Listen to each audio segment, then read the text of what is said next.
Hello दोस्तों हमारी app Vishnu economics school के स्टोर में इकोनॉमिक्स और कॉमर्स सब्जेक्ट से रिलेटेड 250 से अधिक कोर्स हैं। तो दोस्तों अगर आप यूजी में हो या पीजी में हो या आप यूपीएससी की तैयारी कर रहे हो या आपके पास यूजीसी नेट है या आप पीजीटी की तैयारी कर रहे हो या किसी और कंपटीशन की तैयारी कर रहे हो जहाँ पर इकोनॉमिक्स और कॉमर्स सब्जेक्ट है, तो आपके लिए हमारे पास कोर्स है। तो दोस्तों हमारी ऐप जरूर डाउनलोड कर लीजिएगा, विष्णु इकोनॉमिक्स स्कूल। दोस्तों इस वीडियो के साथ हम एक नया टॉपिक स्टार्ट कर रहे हैं जिसका नाम है सामान्य संतुलन मॉडल। तो बच्चों सामान्य संतुलन मॉडल पर हम टोटल मिलाकर 3 वीडियो बनाने वाले हैं और इसमें से 2 वीडियो जो हैं बच्चों हमारी प्राइवेट रहेंगी। तो आप हमारी ऐप जरूर डाउनलोड कर लीजिएगा, विष्णु इकोनॉमिक्स स्कूल। वहाँ पर आपको सारी की सारी वीडियो मिल जाएंगी और इस वीडियो में हम आपको डिटेल में बताएंगे किस तरीके से एजवर्थ बॉक्स के थ्रू उपभोक्ता का संतुलन होता है, पेरेटो कुशलतम क्या है। तो ये वीडियो जो है एक तरीके से फाउंडेशन है जो कि आने वाली 2 वीडियो में भी काम आएगी। तो सबसे पहले हम बच्चों हिस्टोरिकल बात करते हैं, जो इसका बैकग्राउंड है उसकी बात करते हैं। तो लियोन वॉरस ने अपनी पुस्तक, उनका नाम था एलिमेंट ऑफ प्योर इकोनॉमिक्स, उसमें सामान्य संतुलन मॉडल का विकास किया। और आपने ऑलरेडी पढ़ा हुआ है बच्चों वॉलरस और मार्शल का स्टेबल और अनस्टेबल इक्विलिब्रियम। तो बच्चों इसी तरीके से उन्होंने बताया, मॉडल जो विकास किया और उन्होंने बताया कि जो वस्तु बाजार है और जो साधन बाजार है, दोनों ही बाजारों में जो कीमतें होती हैं साधन की या वस्तु की, वो मांग और पूर्ति की जो शक्तियाँ होती हैं वो मिलकर करती हैं। यानी कि साइमल्टेनियसली एक साथ ही साधन बाजार में, वस्तु बाजार में मांग और पूर्ति की जो शक्तियाँ हैं वो वस्तु की कीमत निर्धारित कर देती हैं। लेकिन सामान्य संतुलन की मौजूदगी का कोई वो प्रमाण नहीं दे पाए। इसके बाद लियोनटीफ ने एक वॉलरस के ही जो मॉडल है उसके एक तरीके से एम्पेरिकल स्टडी की और एम्पेरिकल स्टडी के आधार पर एक मॉडल बनाया जिसको हम बोलते हैं आगत निर्गत विश्लेषण, इनपुट आउटपुट एनालिसिस। और उस मॉडल के बेस पर ही उन्होंने बताया कि जो उद्योग होते हैं वो परस्पर एक दूसरे पर अंतर संबंध होता है उनमें और अंतर निर्भर होते हैं, यानी कि एक दूसरे से निर्भर भी होते हैं, एक दूसरे के साथ संबंध भी होता है, जिसके कारण एक उद्योग का जो निर्गत है वो दूसरे उद्योग का आगत बन जाता है। यानी कि एक उद्योग द्वारा जो भी वस्तु को पूर्ति की जाती है वो दूसरे उद्योग की मांग है और इस तरीके से जो मांग और पूर्ति की अंतरक्रिया हैं वही अर्थव्यवस्था में संतुलन स्थापित कर देती हैं। हालांकि बाद में 1984 में एरो और डेरब्यू ने एक मॉडल विकसित किया जिसमें उन्होंने सिद्ध किया कि पूर्ण प्रतियोगिता में ही सामान्य संतुलन पाया जाता है। और इसके अलावा बच्चों हम जो मॉडल डिस्कस कर रहे हैं उसको बोलेंगे 2x2x2 मॉडल। तो सामान्य संतुलन के 2x2x2 मॉडल जो है वो ये मान के चलता है कि अर्थव्यवस्था में 2 वस्तुएं हैं, 2 साधन हैं और 2 ही उपभोक्ता हैं। तो देखिए मॉडल को हम समझें उससे पहले कुछ मान्यताएं हैं, एक बार हम मान्यताएं समझ लीजिए, फिर उसके बाद हम मॉडल को हम डिस्कस करेंगे बहुत डिटेल में। तो सबसे पहले 2x2x2 मॉडल है, यानी कि 2 उपभोक्ता हैं, 2 वस्तुएं हैं और 2 ही साधन हैं। इसके अलावा साधन जो हैं वो समरूप हैं। साधन समरूप होने का मतलब है कि जो लेबर है वो सारी लेबर की इकाई एक जैसी हैं, पूंजी की इकाइयाँ एक जैसी हैं और ये साधन जो है वो विभाजनीय हैं। इसके अलावा 2 वस्तुएं हैं, एक्स और वाई वस्तु, ठीक है। इनके उत्पादन में जो उत्पादन का जो IQ है वो मतलब जो 2 वस्तुएं हैं उनका उत्पादन IQ द्वारा निर्धारित होता है और घटती सीमांत प्रतिस्थापन दर यानी कि diminishing marginal rate of transmission, ये इस पर निर्भर करता है कि IQ की शेप कैसी होगी, जो कि उत्पादक संतुलन में काम आएगी। इसके अलावा उपभोक्ता हैं 2 A और B। इनका जो संतुष्टि है वो तटस्थता वक्र या IC वक्र द्वारा दर्शाया जाता है और तटस्थता वक्र का जो स्लोप है वो उन्तोदर होगा क्योंकि diminishing marginal rate of substitution लागू होता है। इसके अलावा उपभोक्ता का उद्देश्य अपने लाभ को, संतुष्टि को अधिकतम करना है, उत्पादक का उद्देश्य अपने लाभ को अधिकतम करना है, ऐसा हम ये मान के चल रहे हैं। साथ ही साथ हम ये मान के चल रहे हैं कि वस्तु बाजार और साधन बाजार दोनों में ही पूर्ण प्रतियोगिता विद्यमान है। तो ये सारी की सारी मान्यताएं आपने पढ़ ली हैं। अब हम इस मॉडल के बारे में डिस्कस करते हैं। तो आगे हम डिस्कस करते हैं इस मॉडल के बारे में। 2x2x2 मॉडल है जो कि सामान्य संतुलन का मॉडल है। सामान्य संतुलन का जो मॉडल है 2x2x2 मॉडल, उनके अनुसार सामान्य संतुलन जो है वो की दशा में चार बाजार यानी कि 2 वस्तु बाजार और 2 साधन बाजार ऐसी कीमत तय करते हैं जहां आर्थिक एजेंट एक साथ संतुलन में हो, यानी कि उपभोक्ता का भी संतुलन हो, उत्पादक का भी संतुलन हो, दोनों का संतुलन एक साथ हो। ऐसी स्थिति में कीमत डिसाइड करते हैं। ये हमें समझना है पूरा का पूरा कंसेप्ट को। तो इसके अंदर 3 शर्तें हैं जिसमें उपभोक्ता का संतुलन, उत्पादक का संतुलन और उपभोक्ता तथा उत्पादक का एक साथ संतुलन। उपभोक्ता का संतुलन की जो शर्त है वो ये है कि MRS XY A equal to MRS XY B equal to PX/PY। तो इसी शर्त को बच्चों मुझे डिटेल में आप बच्चों को समझाना है, जो मैं आपको समझाऊंगा। इसके अलावा उत्पादक का संतुलन में साधनों के कुशलतम आवंटन है होता है, ठीक है। साधनों का कुशलतम आवंटन जो है उत्पादक का संतुलन कहलाता है, और इसकी शर्त है M R at T X L K X equal to M R T S L K Y equal to W upon R. और जब दोनों का साइमल्टेनियसली संतुलन करेंगे तो हमारा फार्मूला है M R T X Y equal to M R S X Y A equal to M R S X Y B. तो यही बच्चों हम आपको डिटेल में समझाएंगे, काफ़ी अच्छी तरीके से समझाने की कोशिश करेंगे, आपको 100% समझ में आएगा। इसके अलावा उपभोक्ता जो शर्तें हैं, इसको पेरेटो इष्टतम की सीमांत स्थिति, मार्जिनल कंडीशन ऑफ पेरेटो ऑप्टिमिटी इसको बोलते हैं, हिंदी में मैंने लिखा है पेरेटो इष्टतम की सीमांत स्थिति बोलते हैं इसको। और इसे कल्याणवादी अर्थशास्त्र का प्रथम आधारभूत प्रमेय, फर्स्ट फंडामेंटल थ्योरम भी कहते हैं, क्योंकि फर्स्ट फंडामेंटल थ्योरम जो है वो एफिशिएंसी पर आधारित है। एफिशिएंसी का मतलब होता है कुशलता। एफिशिएंसी का क्या मतलब है वो भी मैं आपको बताऊंगा।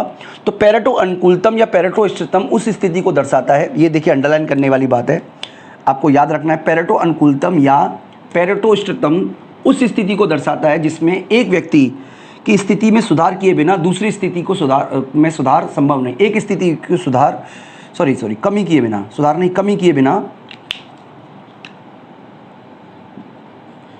किए बिना दूसरे व्यक्ति की स्थिति में सुधार करना संभव ना हो। अब आपको ये वाली जो डेफिनेशन है, सबसे पहले आप जरूरी है कि आपको ये इसका मतलब याद हो, क्योंकि जब इसका मतलब याद होगा तभी हम इन 3 कंडीशनों को डिटेल में आप बच्चों को समझा पाएंगे। अभी तक आपको जो लर्न करना है वो ये वाली कंडीशन याद करनी है। मैं आपको एग्जांपल देके समझाऊंगा। पेरेटो अनुकूलतम या पेरेटो इष्टतम उस स्थिति में दर्शाता है जिसमें एक व्यक्ति की स्थिति में कमी किए बिना दूसरे व्यक्ति की स्थिति में सुधार करना संभव ना हो। देखिए सपोज कीजिए, मान लीजिए मेरे पास एक पिज़्ज़ा है खाने के लिए, ठीक है जी, और मुझे पता है कि ये पिज़्ज़ा जो है ये मैं 100% खा लूँगा, यानी कि मैं पूरा पिज़्ज़ा खा सकता हूँ। अब मेरा एक फ्रेंड आया जिसने कहा कि यार मुझे भी भूख लगी हुई है, तो इस स्थिति में अगर मैं उसकी संतुष्टि को बढ़ाता हूँ तो डेफिनेटली मुझे अपना एक हिस्सा देना पड़ेगा, यानी कि ये मैंने मान लीजिए बी को दे दिया। तो इसका मतलब ये हुआ कि जब मैं पिज़्ज़ा का यूज़ कर रहा था तो मेरा पिज़्ज़ा का ऑप्टिमम यूटिलाइजेशन था, क्योंकि अगर हमने बी के संतुष्टि को बढ़ाया तो ए की संतुष्टि में कमी करनी पड़ेगी। मैं आपको दोबारा समझाने की कोशिश करता हूँ, अगर आपको मेरी बात समझ में आ जाए तो। मान लीजिए मेरी क्लासरूम में 50 बच्चे बैठने की जगह है, ठीक है जी, तो मुझे ये बताना है कि मेरी क्लास का पूरा यूज़ हो रहा है, लेकिन ये नहीं बताना कि मुझे नंबर ऑफ स्टूडेंट कितने हैं। मुझे बस आप याद रखिएगा मेरी क्लास में बैठने की जगह मैक्सिमम 50 की है, और मैं ये बताना चाहता हूँ कि मेरी क्लास में 50 बच्चे हैं, लेकिन मैं ये बताना नहीं चाहता कि 50 है, लेकिन मेरे को यही प्रूफ करना है। तो मैं क्या बोलूँगा कि मेरी क्लास में उतने बच्चे हैं कि अगर एक बच्चे को भी अगर बढ़ाना हो तो किसी एक बच्चे को घटाना पड़ेगा, यानी कि 50 बच्चे हुए। इसका मतलब ये हुआ कि अगर आप एक की संतुष्टि को बढ़ाना चाहते हो, मान लीजिए अगर मेरी क्लास में अगर मान लीजिए 49 स्टूडेंट होते और 50 की बैठने की कैपेसिटी है, इसका मतलब अगर मान लीजिए वी आ जाता या एक्स आ जाता तो एक्स को मैं इंक्लूड कर सकता हूँ बिना 49 में से किसी को कम किए। यानी कि इस स्थिति में आप देखिए पेरेटो ऑप्टिमम है, यानी कि प्लेन का सभी सीटें जब भर जाएं तभी तो आप इसे इष्टतम बोलोगे। इसका मतलब अगर आपको एक यात्री को और बढ़ाना है तो ये तभी संभव है जब एक किसी यात्री को कम करना पड़े, यही इष्टतम है। ऑप्टिमिटी का मतलब है आप अपने रिसोर्सेज का पूरा यूटिलाइज कर रहे हो। रिसोर्सेज का पूरा यूटिलाइज तब होगा जब इतना रिसोर्सेज यूटिलाइज हो रहे हो कि अगर आप एक की स्थिति को अच्छा करना चाहो तो दूसरे की स्थिति आपको खराब करनी पड़ेगी। इसी को बोलते हैं पेरेटो इष्टतम, यानी कि पेरेटो अनुकूलतम उस स्थिति को कहते हैं जिसमें एक व्यक्ति की कमी किए बिना दूसरे व्यक्ति की स्थिति में सुधार करना संभव ना हो। यानी कि आप उस स्थिति में पहुंच गए हो जहां पर आपके रिसोर्सेज फुल्ली यूटिलाइज्ड हैं, और अगर आप चाहते हो किसी एक व्यक्ति की स्थिति में सुधार करना तो दूसरे व्यक्ति की स्थिति में कमी करनी पड़ेगी। यानी कि अगर मान लीजिए कार में 5 लोग बैठने की जगह है, ठीक है, कार में 5 लोग बैठने की जगह है, तो अगर आप चाहते हो छठे को बिठाना तो आपको किसी ना किसी के सेटिस्फैक्शन, यानी इन 5 लोगों के सेटिस्फैक्शन को कम करना पड़ेगा, तभी आप छठे को बिठा सकते हो। इसका मतलब ये हुआ कि जब ये 5 लोग बैठे हैं तो इस कार का ऑप्टिमम यूटिलाइजेशन हो रहा है। क्योंकि अगर मान लीजिए मैं कॉलेज से कार में जा रहा हूँ, अकेला मैं बैठा हूँ, अगर एक और बैठ जाता है तो मुझ पर क्या फ़र्क पड़ता है? कोई फ़र्क नहीं पड़ेगा। अगर 2 और बैठ जाते तो भी कोई फ़र्क नहीं पड़ेगा। लेकिन 5 की जब कार में बैठ जाएंगे उसके बाद अगर आप किसी एक को भी बढ़ाते हो तो आपके सेटिस्फैक्शन में डेफिनेटली कमी आएगी। यानी कि पेरेटो अनुकूलतम या पेरेटो इष्टतम उस स्थिति को कहते हैं जिसमें एक व्यक्ति की स्थिति में कमी किए बिना दूसरे की स्थिति में सुधार करना संभव ना हो। यानी कि अगर मान लीजिए मेरा आधा पिज़्ज़ा मैं यूज़ कर पा रहा हूँ, आधा पिज़्ज़ा मुझे खिलाया ही नहीं जाएगा। मैंने एक दोस्त को फ़ोन किया, यार मैंने पिज़्ज़ा मंगाया है, आके खा जा। तो उस स्थिति में क्या है, क्या पेरेटो ऑप्टिमम था? नहीं था, क्योंकि मैं केवल इस पिज़्ज़े का यूज़ कर पा रहा था, ये वाला मेरा जो है वो वेस्ट जा रहा था। तो इसका मतलब है कि उसके आने के बाद अब फिर ये पेरेटो ऑप्टिमम हो गया। तो पेरेटो ऑप्टिमम बच्चों मैं आपको बार बार समझा रहा हूँ, कंडीशन याद रखना। पेरेटो वेलफेयर अलग है, पेरेटो ऑप्टिमम अलग है। पेरेटो वेलफेयर क्या है वो हम आगे बात करेंगे। पेरेटो ऑप्टिमम की बात करें, ऑप्टिमम का मतलब है मैक्सिमम यूटिलाइजेशन, और मैक्सिमम यूटिलाइजेशन कब होगा? जब एक व्यक्ति की स्थिति को सुधार किए बिना दूसरे व्यक्ति, एक व्यक्ति की स्थिति में खराब किए बिना दूसरे व्यक्ति की स्थिति को सुधार करना संभव ना हो। बच्चों इसके अलावा हमारी एक और दूसरी आधारभूत मान्यता होती है, आधारभूत प्रमेय होती है, जिसको बोलते हैं दूसरी आधारभूत प्रमेय, सेकंड फंडामेंटल थ्योरम। ये तो है फर्स्ट फंडामेंटल थ्योरम, ये तीनों कंडीशन जिसको हम एफिशिएंसी बोलते हैं, कुशलता बोलते हैं, ठीक है, कुशलता भी बोल सकते हो, या आप इसको ये इष्टतमता भी बोल सकते हो, ठीक है, कुछ भी बोल सकते हो। तो ये हमारी फर्स्ट कंडीशन है वेलफेयर की। दूसरी कंडीशन है वेलफेयर की न्याय संगतता, फेयरनेस। इसके बारे में बच्चों हम आगे में बात करेंगे। तो अब हम बात करते हैं, अगला आगे कंटिन्यू करते हैं इसको उपभोक्ता का संतुलन से, उपभोग का संतुलन से। तो बात करते हैं बच्चों उपभोक्ता के संतुलन की। तो देखिए उपभोक्ता का संतुलन किस प्रकार होता है वो आप सब लोग जानते हैं, हमने ऑलरेडी पढ़ा हुआ है कि एक उपभोक्ता जो है वो अधिकतम संतुष्टि प्राप्त करना चाहता है, और जिस स्थिति में उसको अधिकतम संतुष्टि प्राप्त होगी वहाँ पर उसको उपभोक्ता संतुलन प्राप्त होगा। क्योंकि उपभोक्ता संतुलन हम इंडिफरेंस कर्व के माध्यम से हमने ऑलरेडी पढ़ा हुआ है। तो इंडिफरेंस कर्व द्वारा उपभोक्ता संतुलन तब होता है जब बजट तटस्थता वक्र का ढाल और बजट रेखा का ढाल जो है वो बराबर हो, यानी कि MRS(XY) = PX/PY हो। तो यहाँ पे क्योंकि सामान्य संतुलन की बात कर रहे हैं, इसलिए उपभोक्ता की जो संख्या है वो एक से ज़्यादा है, यानी कि 2 उपभोक्ता हैं। तो 2 उपभोक्ता की स्थिति में जो संतुलन होगा वो कब होगा? जब जैसे ये मान लीजिए ए, तो ए का हो गया, इसी तरीके से बी का भी होगा, B = PX/PY। तो संतुलन की स्थिति तब होगी जब MRS(XY)A और इक्वल होगा MRS(XY)B, यानी कि दोनों ही उपभोक्ता की जो सीमांत प्रतिस्थापन दर है, ठीक है, वो बराबर मार्जिनल रेट ऑफ सब्स्टिट्यूशन जो है वो बराबर होगी। और ये किसके बराबर होगी? कीमत अनुपात के, PX/PY के। तो सरलता के लिए हम क्या करते हैं, इसको हटा देते हैं और केवल ये मान लेते हैं कंडीशन, यानी कि 2 उपभोक्ता हैं। अब देखिए 2 उपभोक्ता को जब हम डायग्राम में दिखाएंगे तो आपको पता होगा इस तरीके का हमारा एक्स एक्सिस होता है OX, लेकिन यहाँ पे क्योंकि 2 उपभोक्ता इसलिए एक एक्सिस को हमने यहाँ मान लिया और दूसरे एक्सिस को यहाँ मान लिया।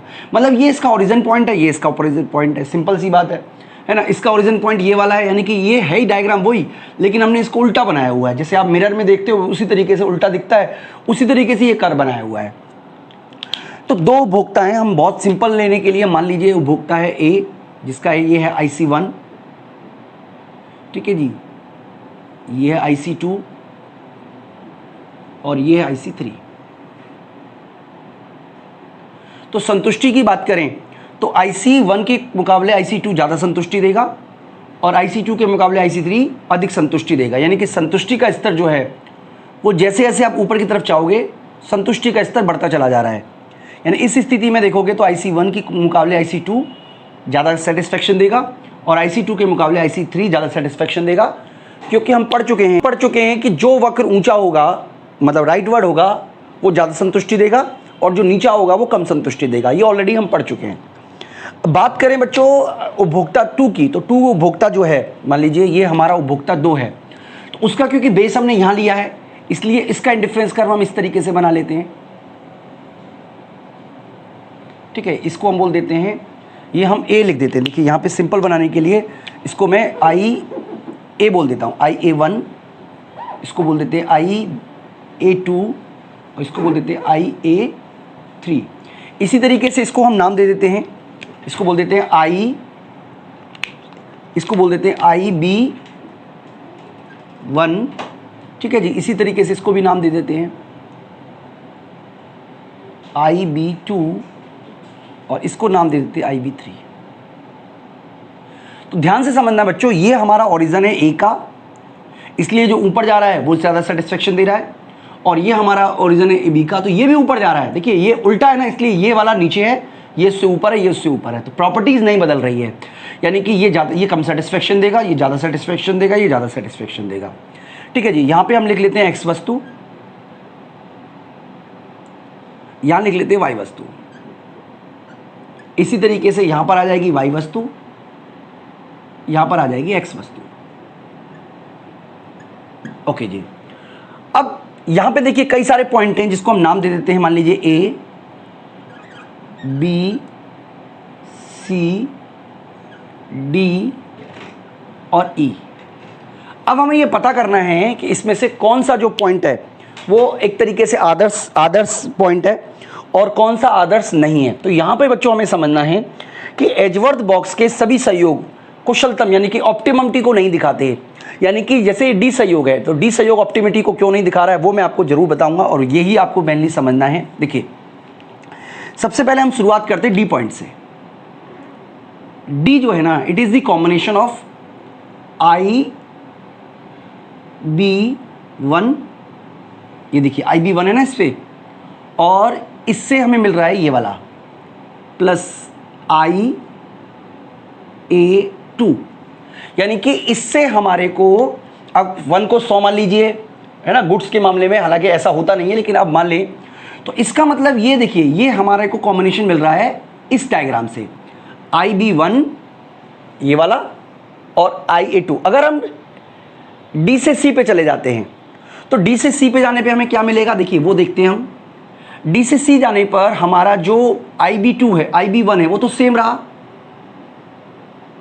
ये तो सेम रहा, लेकिन हमारा ये जो है ना, ये वाला IA3 हो गया।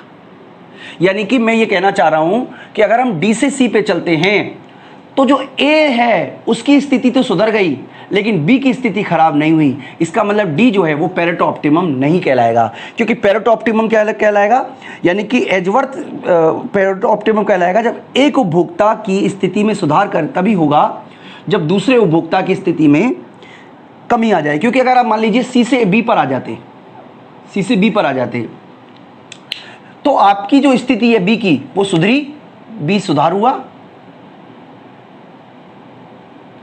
लेकिन A की खराब हुई। तो ये अच्छी स्थिति, तो इसको मतलब है कि जो C है वो पेरेटो ऑप्टिमम है। इसी तरीके से अगर आप C से A पर आ जाएं तो भी पेरेटो ऑप्टिमम है। इसी तरीके से आप A से B पे चले जाएं तो भी पेरेटो ऑप्टिमम है। B से C पे चले जाएं तो भी पेरेटो ऑप्टिमम है। यानी कि A, B और C जो है वो पेरेटो ऑप्टिमम स्थिति में है, क्योंकि C से अगर आप D पे जा रहे हो तो A की स्थिति को आप देखिए, C से अगर आप D पे चल रहे हो, यहां से C से D पर आए, तो इसका मतलब C की से जब D पे चल रहे हो तो इसका मतलब ये हुआ कि एक की स्थिति को आपने उतना ही रखा जबकि दूसरे की स्थिति खराब हो गई। तो इसका मतलब है कि पेरेटो ऑप्टिममिटी आपको मिल रही है C पॉइंट पे। ठीक है, पेरेटो ऑप्टिमम का मतलब है कि एक की स्थिति को खराब किए बिना दूसरे की स्थिति में सुधार करना संभव ही ना हो। तो इसका मतलब सिंपल सा ये हुआ कि कॉन्ट्रैक्ट कर्व में ये जो F पॉइंट है, मैं आपको एक बार F पे भी समझा देता हूं अगर आपको कंसेप्ट समझ में नहीं आया हो तो। F पॉइंट जो है ये मिला है, किससे मिलके बना है, ये बना है IA1 से और IB2 से। अगर हम F से B पे जाते हैं तो भी सुधार होगा और F से A पर आते हैं तो भी सुधार होगा, क्योंकि अगर F से A पर आते हैं, F से A पर आते हैं तो जो A उपभोक्ता है उसकी स्थिति में तो कोई खराबी हुई नहीं, लेकिन B की स्थिति सुधर गई क्योंकि B जो है वो ऊंचे इंडिफरेंस कर्व पे आ गया।